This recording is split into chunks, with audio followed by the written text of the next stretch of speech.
Entertainment Soldier here, and I'm back to talk about Star Wars The Acolyte Season 1, Episode 6, and my thoughts on this episode.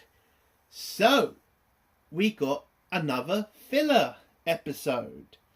I honestly can't believe it. We've only got 2 episodes left after this, and the amount of shit that was going on Twitter with everybody saying, The Acolyte saved, that episode was so fantastic. There would be so many more returning people to see this fantastic episode. Never happened. The ratings are in. This show is the worst on viewer ratings, and it's the worst on Rotten Tomatoes. This episode was shit. It was boring. It was just a filler episode to get to the point where they're going to show Sol and the group of Jedis massacred the witches. That's what next week's episode is going to be. And we have to talk about Leslie Headland's wife in this episode. Again, she doesn't improve at all. She has a scene where she uses a special lightsaber and it's just pretty fucking pointless. In the trailer, they try to make it look more exciting than it is.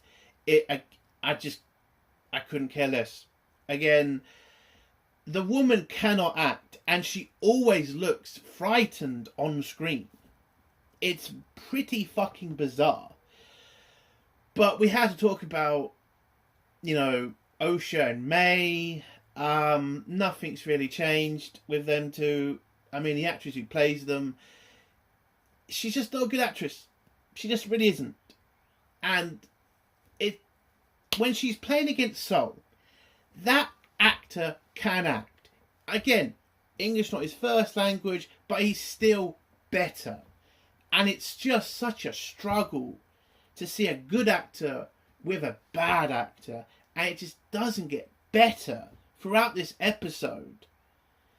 And the writing, it's like, I'll give the episode credit. They are definitely trying not to fuck up canon. I will give them that.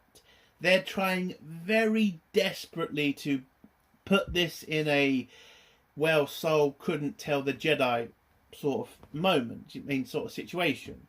Like, he's having problems, or May's kind of, holding him up. I get that. But the problem, again, is there's too much to cover up here. Because that's what they're going to end up doing. Too many Jedi are dead. Too many Jedi have seen the massacre that happened now. It's not going to make sense how you can cover this up from the Council. Because apparently the Jedi Council are just blind to this. None of them have tried to check this out except for Leslie Headland's wife. I don't know. But I'm sorry, there's just nothing here anymore. Like, this show is just dead. When we get to the end and we go through all the bullshit of the Disney Star Wars defenders trying to say it's the best series ever, it's the greatest thing since the last greatest fucking thing. At the end of the day, nobody's going to rewatch this. Leslie Headland thinks she's going to get a second season. By the way, Leslie Headland, you might want to ask Ewan McGregor about his second season of Obi-Wan Kenobi, because that's still apparently coming. Which, let's be honest, it's not. And neither's a second season of this shit. The episode was a filler episode. Nothing fucking happened. Nothing really happened. It was just to get to the point. But it was just to get to the next episode, which is going to be a flashback episode. That's all this episode was for. And I'm really sick of that shit from fucking Star Wars. And then I get people that say this, well, they did it in the Clone Wars. The Clone Wars, the filler episodes, were good. They put entertainment in it. They didn't make it feel like it was just getting you to the next episode. With Disney Star Wars, that's all they ever feel like. They're not there for any importance. They're not there to get you excited for the next episode. They're just there to move the story along. And that is just bad for Star Wars. Oh, and the Sith guy takes his shirt off And yeah, that's it. Some people going on about, OnlyFans and taking the piss out of it for that. I didn't care less. The guy took a bath. Good for him. And, I will give this to the actor who plays the Sith guy. He can act. How comes the only people in this show who can fucking act are the two Asian characters? They are just the best part of... I will give it to the Sith guy. He can act. He's an interesting character. The problem is he shouldn't exist. That's just the problem. And the guy who plays Soul, again, I've watched Squid Game. He's a fantastic actor. And in this, I will say he is the best out of everybody. Even the Sith guy. But everybody else is dog shit. And that's what's going to be the major downfall of this show. It's not going to be the law breaking. It's not going to be, kind of boring CGI. It's going to be the story. The story is just terrible. There are some fans who will probably accept this. Who would probably accept this story. But the problem for them is it's just not written well enough for them to do that. For me, I'm not accepting this story as canon because of the fact it breaks canon. But for others, it's going to be just the fact the writing is just absolutely terrible.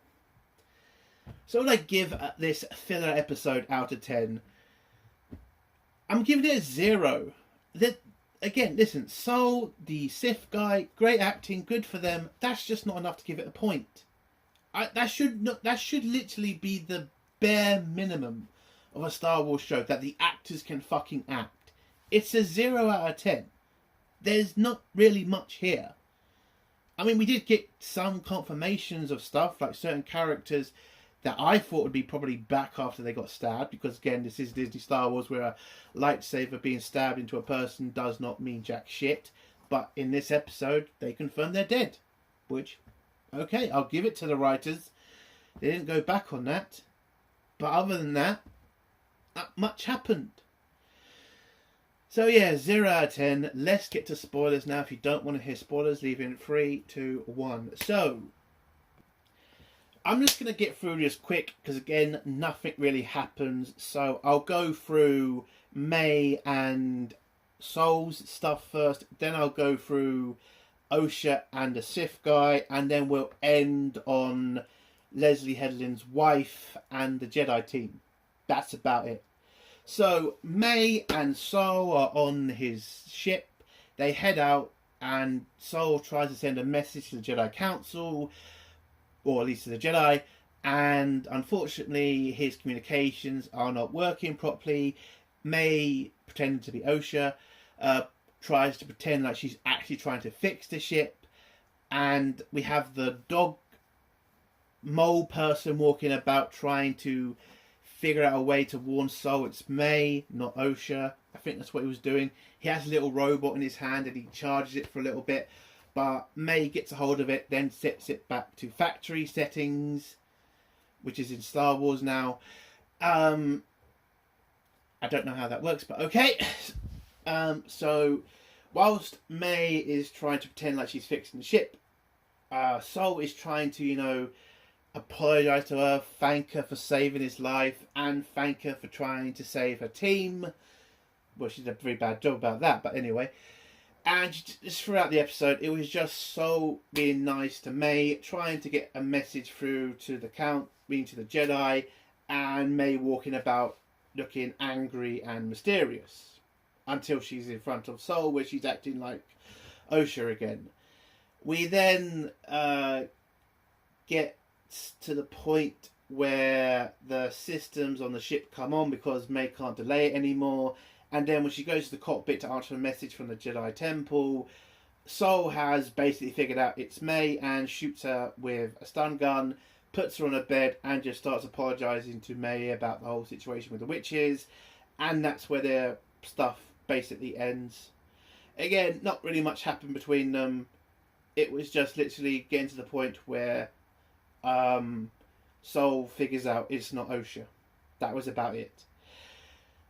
We go to then Osha with the Sith guy, and the Sith guy knows that it is Osha, and throughout their scenes together, it's literally Osha trying to ask, who is he, what's his relationship with Soul, and the Sith guy basically just says, well, I used to be a Jedi, and basically we find out in this episode, he used to be Soul's apprentice, and now he's not. So apparently, in the past, Soul might have done a dark side thing to him, and that's why he's turned to the dark side. Or Soul could be a secret Sith master. Apparently, that's been going around as well, that he might be the actual acolyte or something, because it turns out this Sith guy wants his own apprentice, but he might be apprenticed to somebody else. And this could be the whole rule of two thing, because he says he wants the rule of two, and an apprentice needs to kill his master, but some apprentices need a Padawan of their own to take out the master. Stuff that's happened in Star Wars before. So, technically you can give the writers credit for this, if they're doing what I think they're doing. But I did forget to mention that when Soul has a chance to get through to the Jedi Temple, he refuses to and just turns off the communications on the ship. So he does do that. So Soul is going through something right now. We're not sure what. But anyway, so basically throughout Osha and the Sith guy's time, we find out all that stuff about the Sith guy. Sith guy has a bath. Osha grabs his lightsaber, then gets angry at him because he questions why she left the temple. She then pushes him against the wall and threatens him with a lightsaber when she admits that she failed in training as a Jedi. Okay, I mean, that was kind of weird to, find out. That would have actually been interesting to get at the start of the series.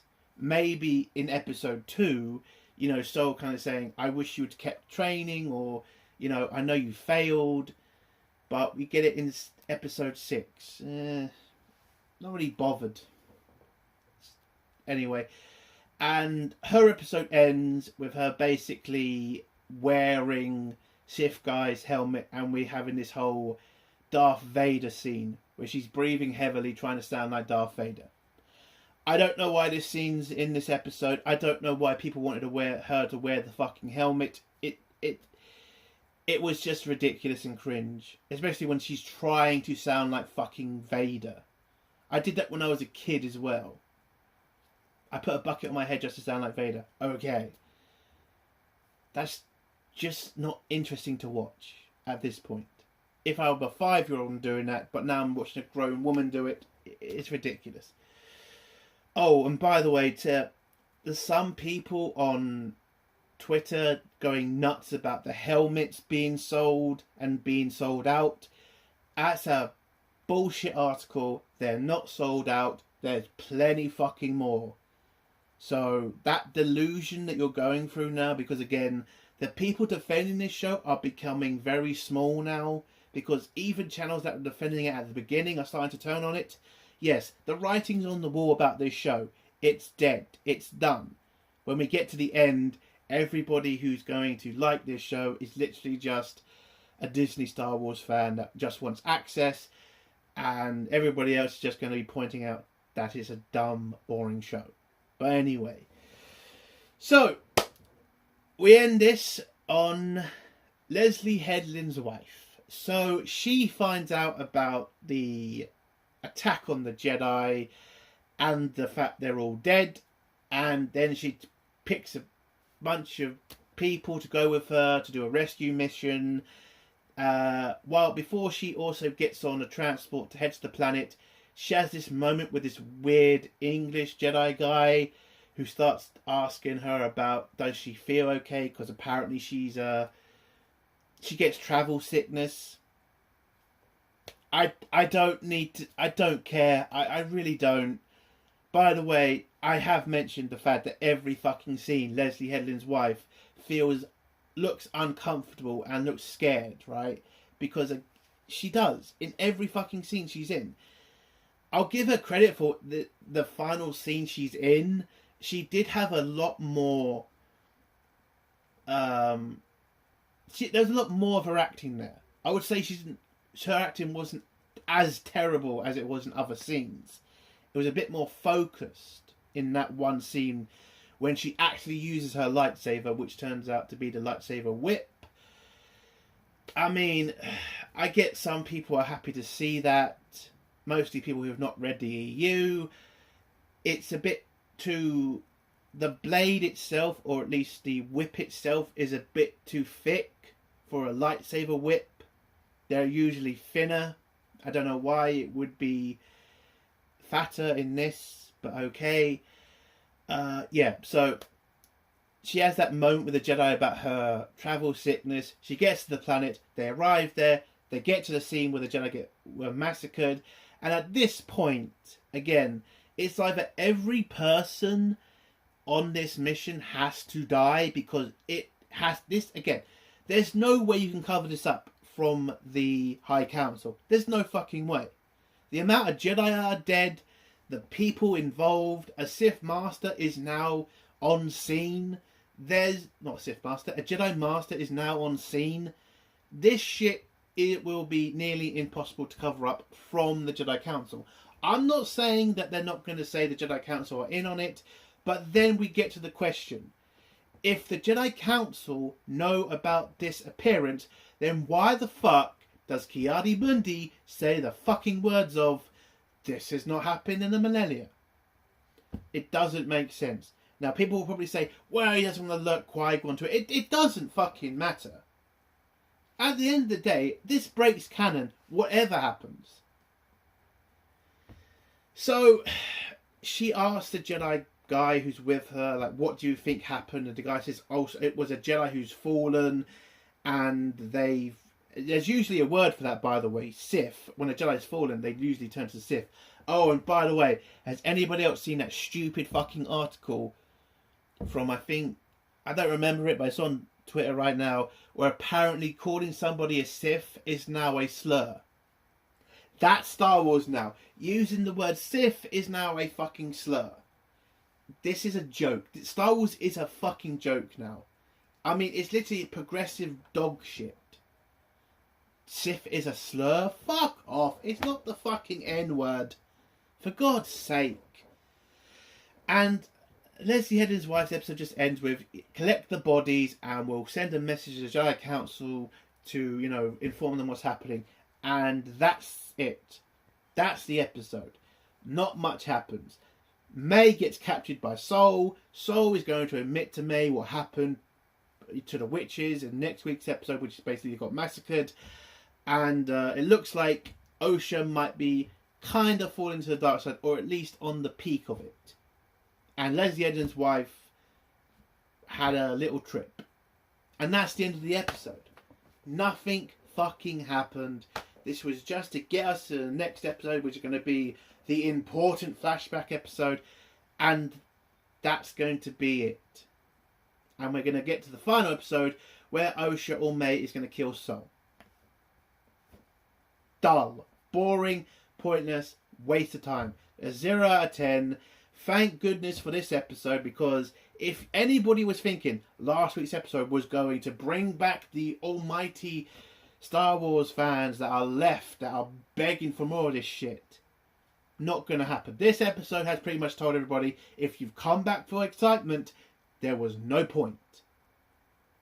Not one fucking point. The real Star Wars fans, we've all left. If anybody's left who's a real Star Wars fan like me, we're just doing this for the review. That's it. I'm not in this for the entertainment. I'm not in this because I'm interested in the story. I'm just doing it because I've got a YouTube channel. If I didn't, I would literally have been done with this show. This show is pointless. There's nothing here. The acting is dog shit, except for 2 characters. The story makes no sense. And it breaks fucking canon. And at the end of the day, that's it. If it breaks canon, I don't want to watch it. I don't want to consider it canon.